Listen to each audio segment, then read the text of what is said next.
children.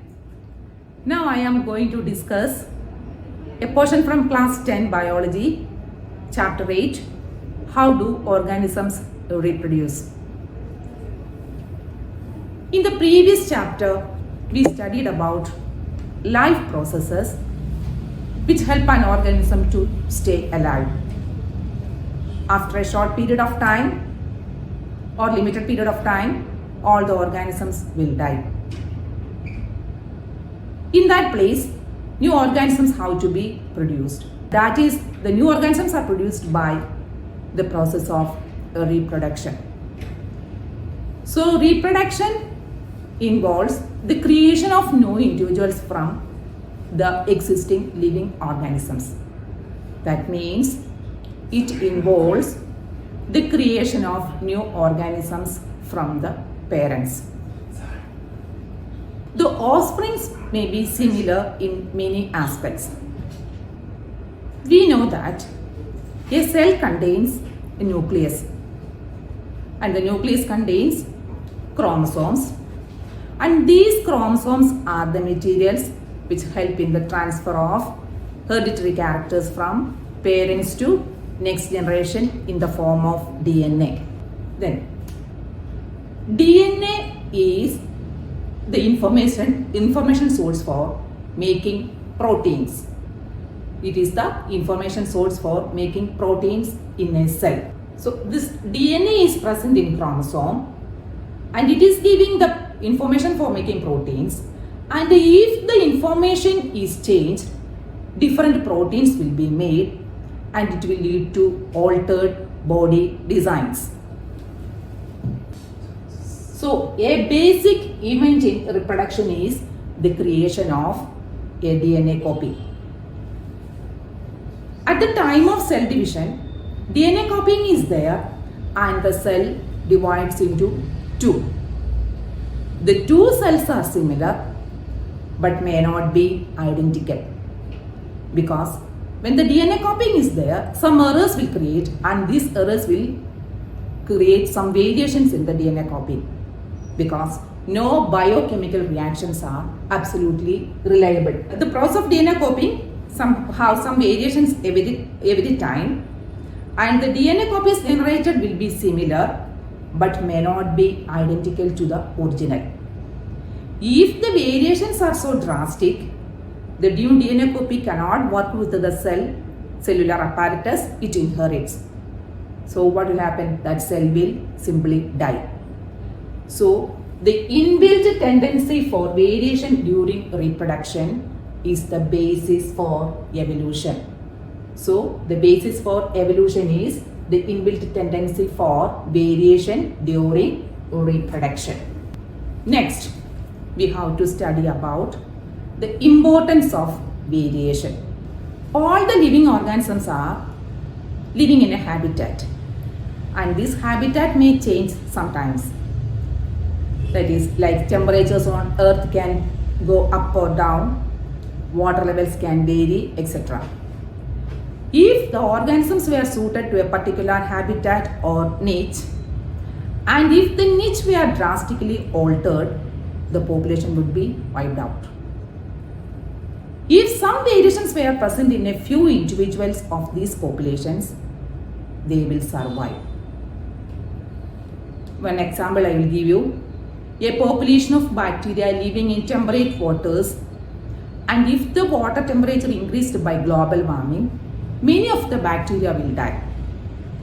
But the few variants resistant to heat will survive and grow further. So variation is important for what? Variation is useful for the survival of species over time. By variation, adaptation of changes become easy. So these are the two importance of variation. By variation, the variation is useful for the survival of species over time. By variation, adaptation of changes become easy. So we studied that the reproduction means the creation of new individuals from the parents. The reproduction is of two types.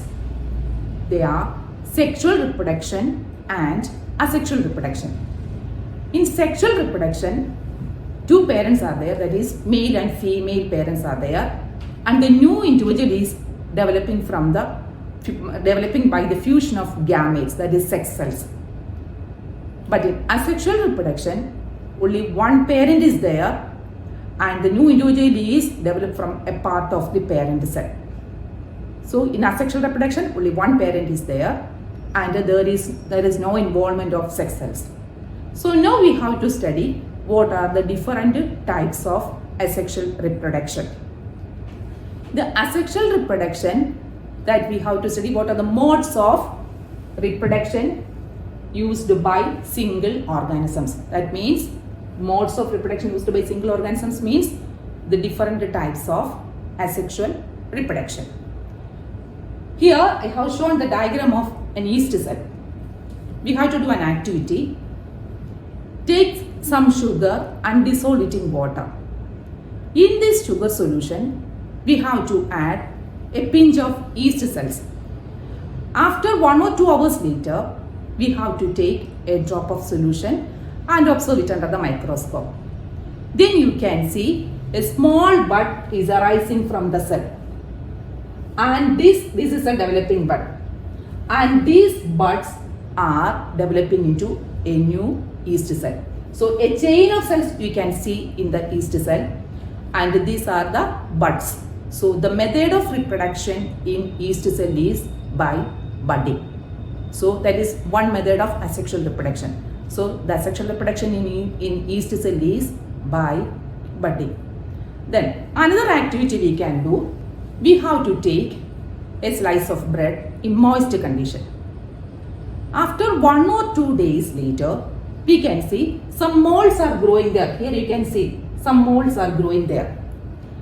And if we are looking these molds under a microscope, we can see a structure like this. Is thin slender structures are there, that is known as hyphae. A thin slender structures are growing there, that is known as hyphae. On this hyphae, we can see tiny blob-like structures, that is known as sporangium. This is the sporangium. And this sporangium contains spores. This sporangium contains spores. When the sporangium matures, the sporangium breaks and liberates the spores into the air.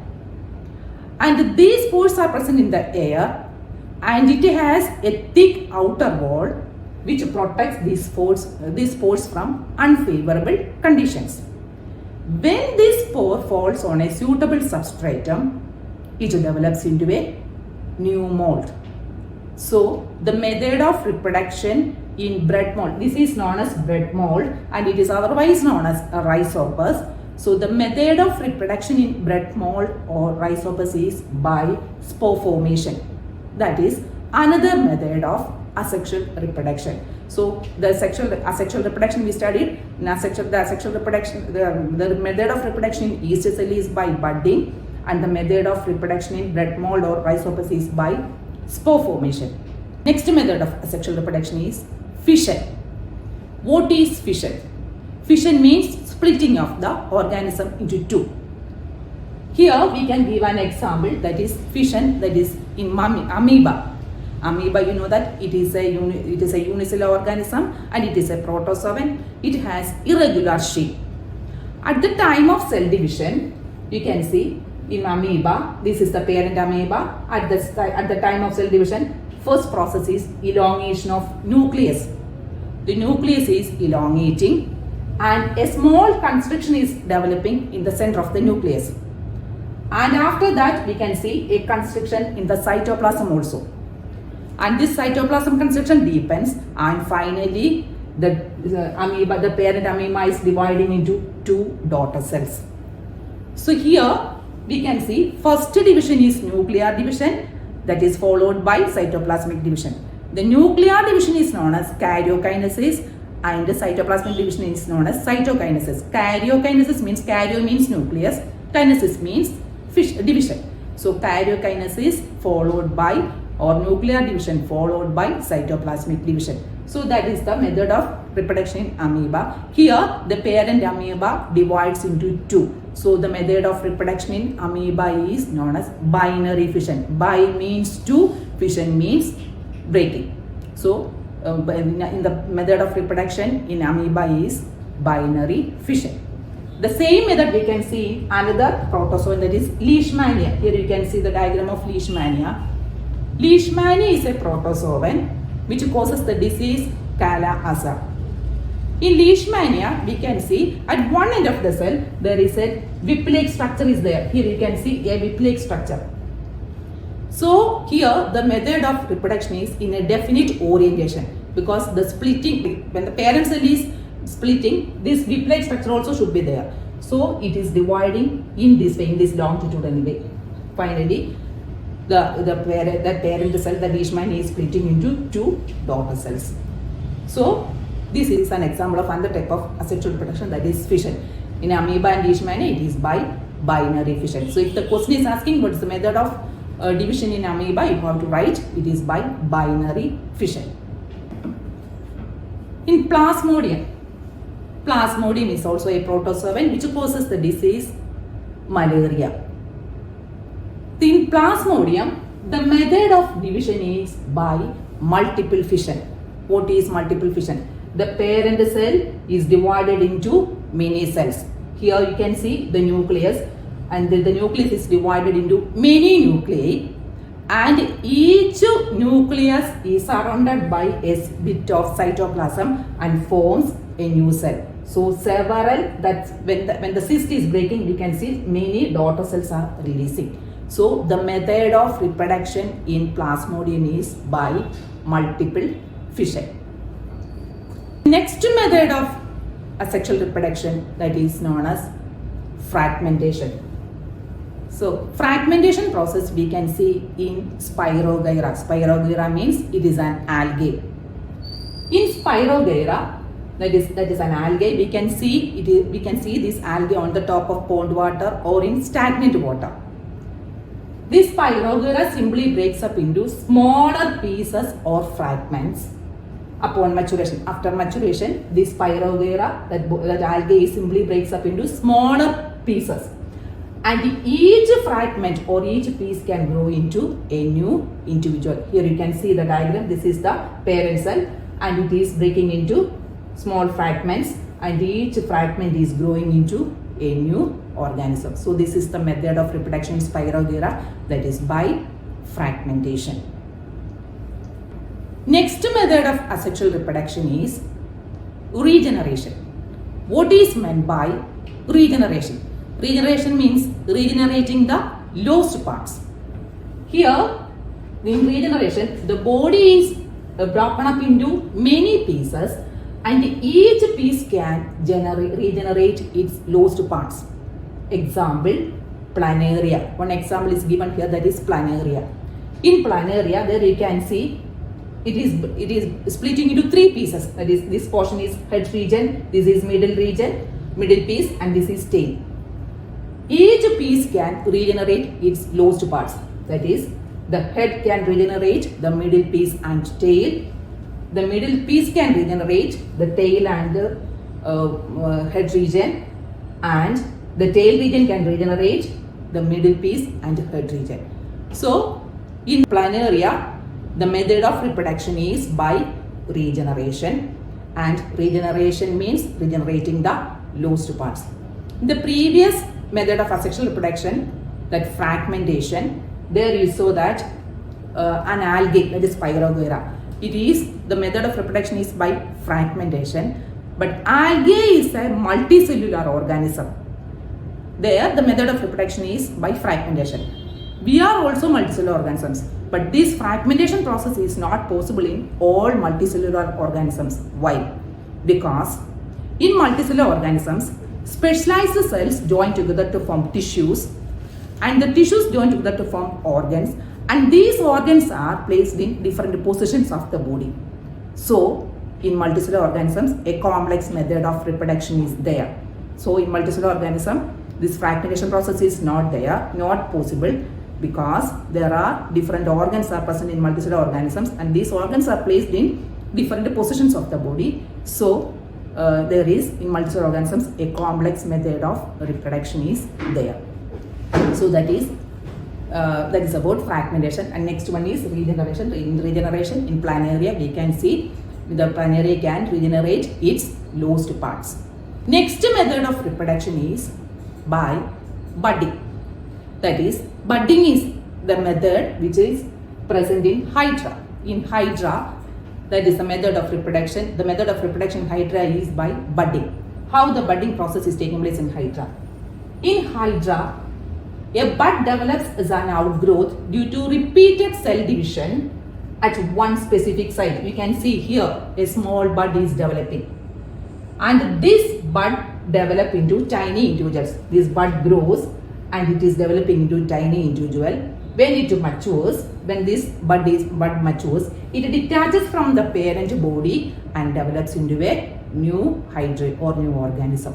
So the method of reproduction in Hydra is by budding.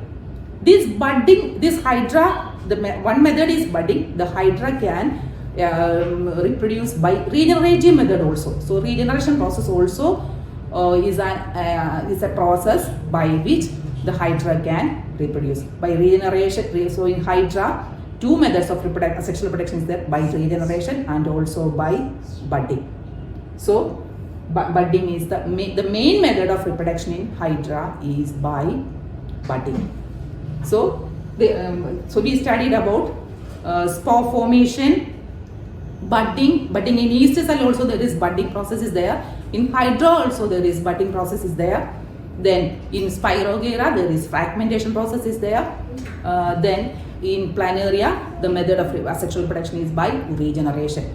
Now we can have a quick recap. The portions what we studied now. First we studied what is reproduction, what are the importance of what are the different types of reproduction, then what is variation, what's the importance of variation. Then we studied the different types of asexual reproduction, and the different types are one is by budding, then spore formation, then fragmentation, then fission, and then by in Hydra it is by budding. So these are the different types of asexual reproduction in single-celled organisms. Let me conclude. Thank you.